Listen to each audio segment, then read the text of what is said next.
This is Frank Sayles Jr. reporting for the Tifton Grapevine. The old ice house and market at the corner of Central Avenue and 2nd Street was the focus of discussion Tuesday night, May 7th, at the Tifton Historic Preservation Commission meeting. Colony Bank wants to raise the current structure, replacing it with a modern bank building, while retaining some of its features, including the curved block glass window and the light tower. After much discussion, the HPC voted 3-2 to delay the demolition decision until the bank submits a report, as required by city ordinance, on the feasibility of using the current structure.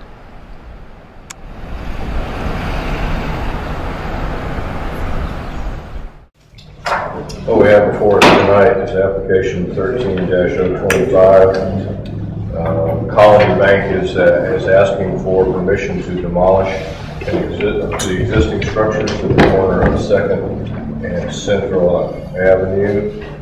They propose to construct a new bank building at the facility at that location. And gentlemen, has an inspection been made of that structure and any sort of an architectural report about its condition? We don't have a formal, report of the condition of the building, only from people that have inspected it that are more expert than I am as far as some of the corrosion, because of the salt and some of the other chemicals that were used in the ice house. Also, our other concern would be that, based on the code, as far as how much value we would add to the building, and from the standpoint of rehabilitating what's there. I guess the line of sight issue would come into play. Based on again, the estimated cost of what it would require to put it, there's no way we can do it. It's not feasible to convert the existing structure. Right. First one, which you've already met, the Historic Preservation Commission should be consulted prior to submitting a demolition request. Number 2 says that a prerequisite for granting a demolition of an historic building should be a documented economic hardship. And as it has been explained here before, economic hardship is not the financial wherewithal of the person involved in the job, but whether or not it's feasible to rehabilitate the building that exists without getting yourself in so deeply that you actually have more in it than the building will be worth when it's finished. That's the kind of economic hardship we're looking for. Number 3 asks that if the request is going to be based, on structural instability or deterioration, that a technical report be submitted. Again, without an engineer's report saying it's structurally unsound, I don't know whether it is or it's not. I don't think that we're all opposed to agreeing. I think it's just, I would prefer having a professional write down this isn't structurally sound anymore. It would cost too much to build it. Several citizens addressed the commission, including Mayor Jamie Cater. I've been here since 1950. I think most people in this room probably have been here a long time, okay? I grew up here. I remember when my mother used to carry me up there at the grocery store. And I can remember as a kid being on bubble, we went to the grocery store and had a great time. Those doors would do fancy things like they did in big towns up and around. It served a purpose for what it was built for and what it was used for. That building hasn't been occupied 20 years.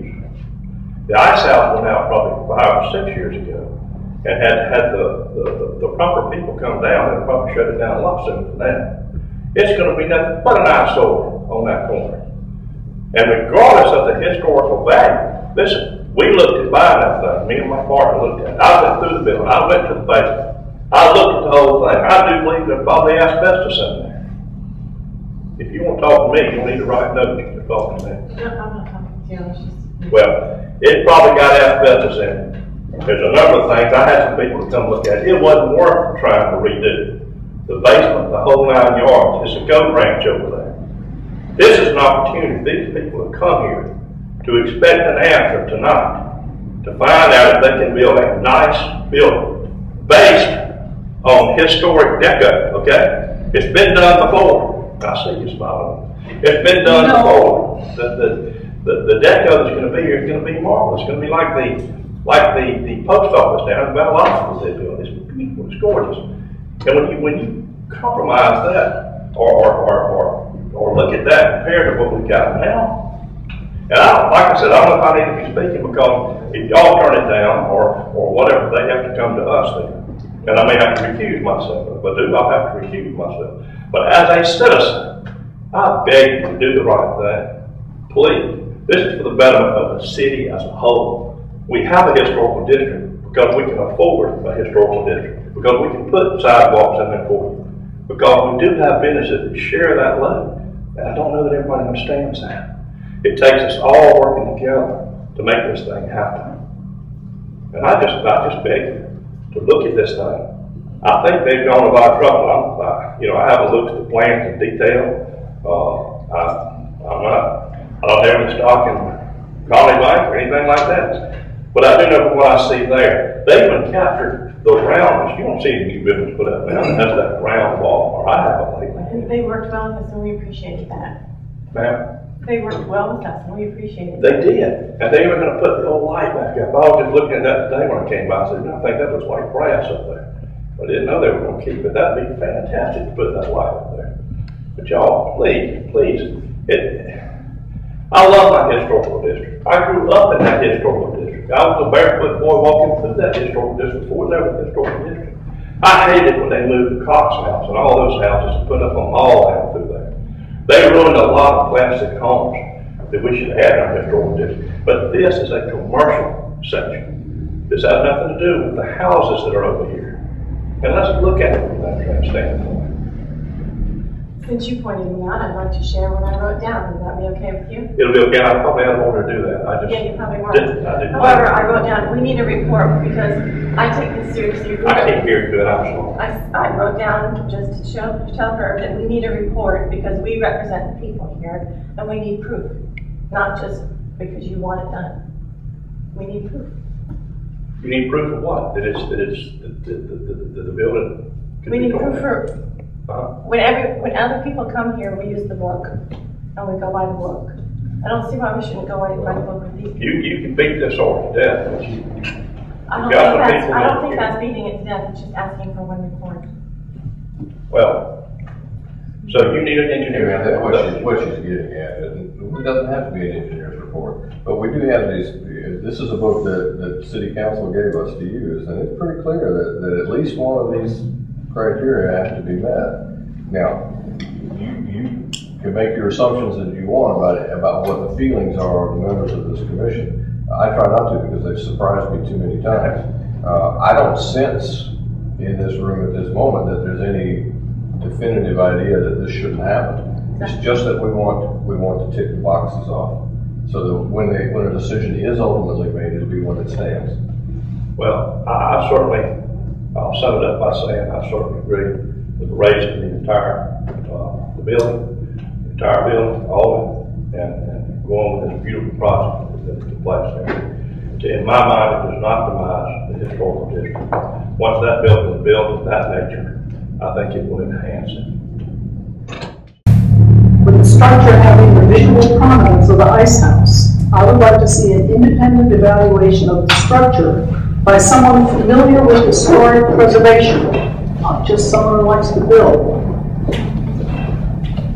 Very often it is cheaper to restore than to raise and rebuild from scratch, and there are fewer materials to dispose of properly, thereby saving limited landfill resources. And I talked to somebody who knew a lot about that building, and he'd been in it recently, and he said, well, that part of it is not worth saving. But that old market is as solid as rock. And he said it was built by German war prisoners. And it was built as part of a war effort.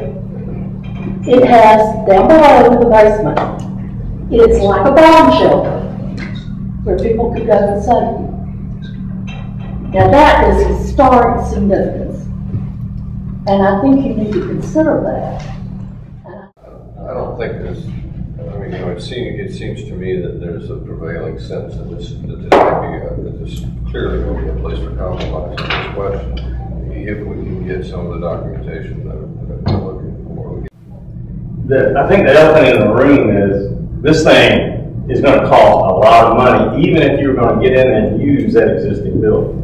I think we all pretty much know what the report's going to say, but I think, you know, not only if we threw this ordinance to the wind tonight, then we open ourselves up to, you know, we're selectively enforcing the ordinance, and I think that would cause too many problems. I would amend my motion to say that we would make the finding that the new construction appears to meet all the requirements that's set forth in the ordinance, and that we would reserve the demolition permit until the next meeting. We have a motion on the table, a second. That's all. Any additional discussion? All in favor? And that is 3, and all opposed, and 2. That motion does carry. For the record, I don't think there's anybody here on either side of this table who doesn't want something good on that corner. Please don't misunderstand where we are tonight. It's just that we feel an obligation, not just to you and to the city, but to all the applicants who come before you and those who are going to come after you, to make this process work by the guidelines that we've been given. I don't think the mayor himself would disapprove of that. That's right. Okay. You got a job then. We got to do it the right way. We hope you'll come back because we want to continue this discussion. But we need something that we can hold in our hands. Next meeting of the HPC is Tuesday, May 21st. Voting to delay the demolition decision until then were Herb Pilcher, Cynthia Hall, and Bryce Johnson. Opposed to delaying the decision were Brett Henderson and Jeff Robbins. This is Frank Sayles Jr. reporting for the Tifton Grapevine.